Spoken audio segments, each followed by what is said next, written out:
حضور اسم اعظم سے کیا مراد؟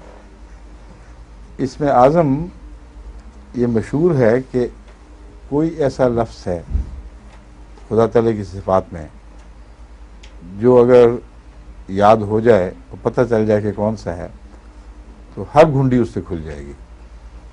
اسم اعظم کو دنیاوی اصطلاح میں جو کہانیوں کی طرح سم سم کہتے ہیں، کھل جا سم سم، بند ہو جا سم سم ہے، تو وہ لفظ جو کی ورڈ ہو جائے اس کو اسم اعظم کہتے ہیں. اور اسم اعظم کوئی ایک ہے ہی نہیں، ہر خدا کا اسم اعظم ہے اگر وہ موقع اور محل کے مطابق خلوص سے استعمال ہو، اور اپنے دائرے میں، اپنی صفات کے دائرے میں ہر صفت جو ہے وہ اسم اعظم بن جاتی ہے.